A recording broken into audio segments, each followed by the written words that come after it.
Islam yang terjadi pada tanggal 17 Ramadan 2 Hijriah atau 13 Maret 624 Masehi. Perang ini bermula pada saat Nabi Muhammad SAW dan pengikutnya hijrah ke Madinah disebabkan siksaan dan perlakuan jolim kafir Quraisy kepada mereka.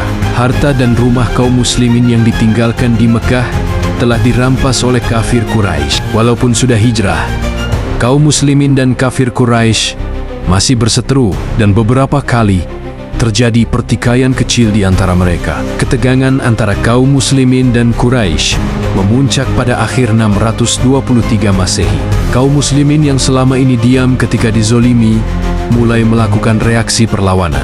Umat Islam selama ini diam karena takut akan murka Allah Subhanahu wa Ta'ala. Sampai Allah Subhanahu wa Ta'ala menurunkan firman-Nya, Surat Al-Hajj ayat 39, agar umat Islam yang terzolimi bangkit melawan kejahatan kaum Quraisy. Pada bulan Maret 624 Masehi, Nabi Muhammad mendapat kabar dari pengintainya bahwa ada kafilah dagang kaum Quraisy dipimpin Abu Sufyan yang dikawal sekitar 30-40 orang.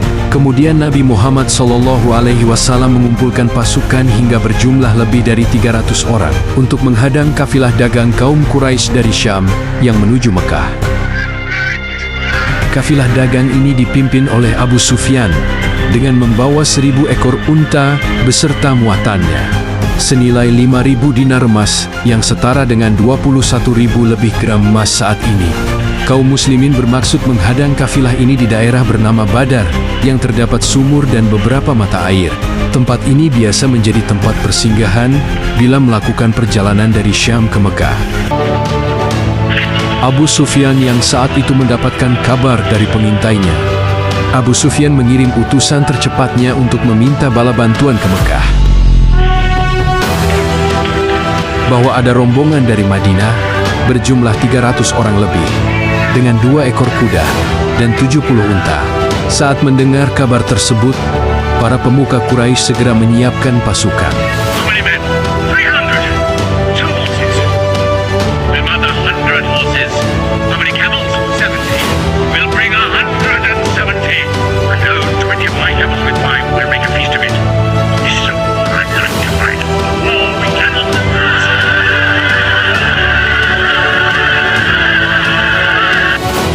Maka terkumpullah pasukan sekitar 900 sampai 1000 orang dengan 70 ekor kuda dan 115 unta. Pasukan Quraisy sebanyak 1000 pasukan dengan 100 kuda dan 117 unta menuju Badar. Hampir semua pembesar Quraisy ikut serta dalam pasukan ini dan memimpin komando.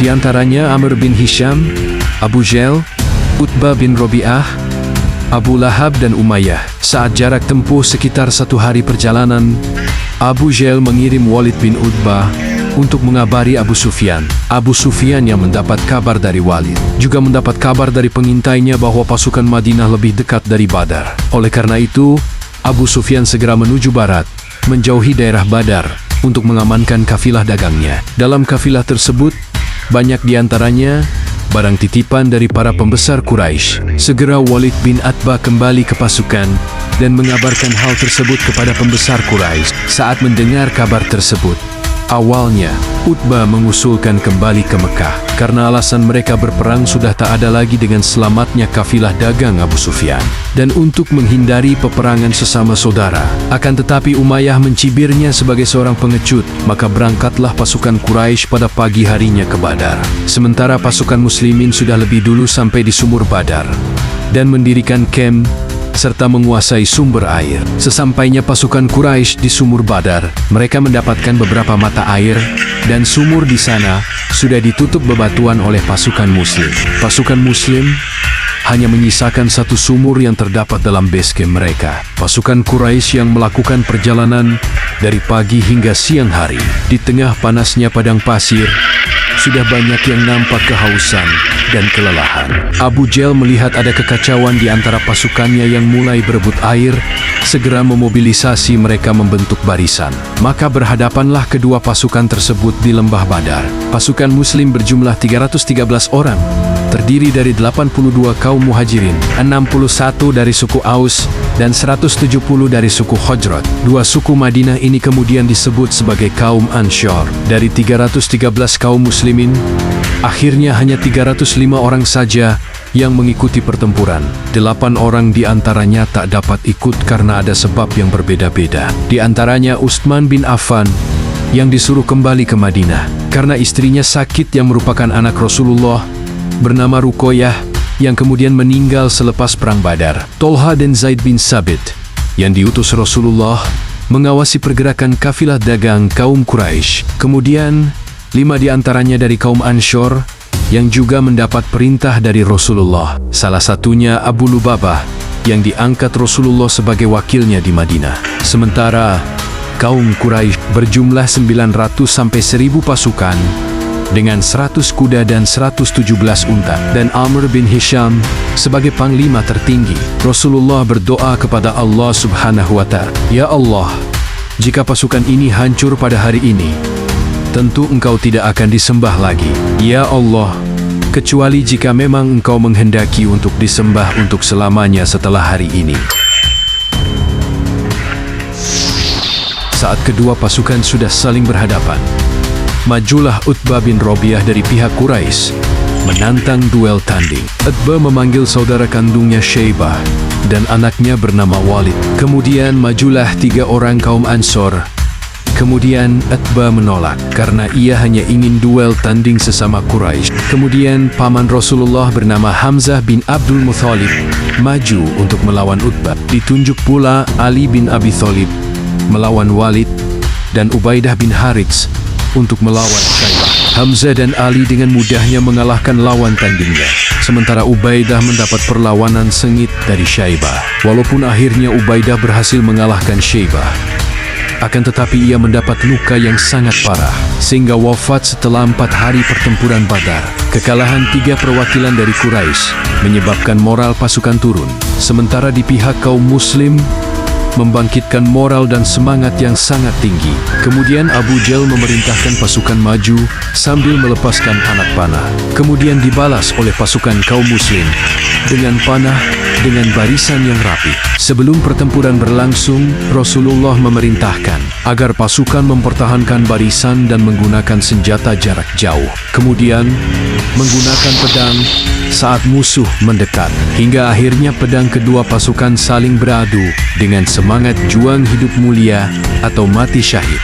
Pasukan Muslim berhasil membuat pasukan Quraisy tercerai-berai. Bahkan Umayyah bin Khalaf sebagai pembesar Mekah gugur di tangan mantan budaknya, yaitu Bilal bin Rabah.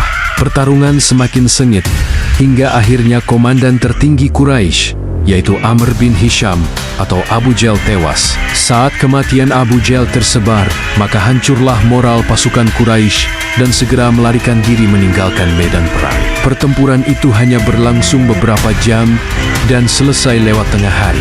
Imam Bukhari dalam kitabnya Shahih Bukhari meriwayatkan, dari pihak Quraisy Mekah 70 orang gugur dan 70 orang menjadi tawanan.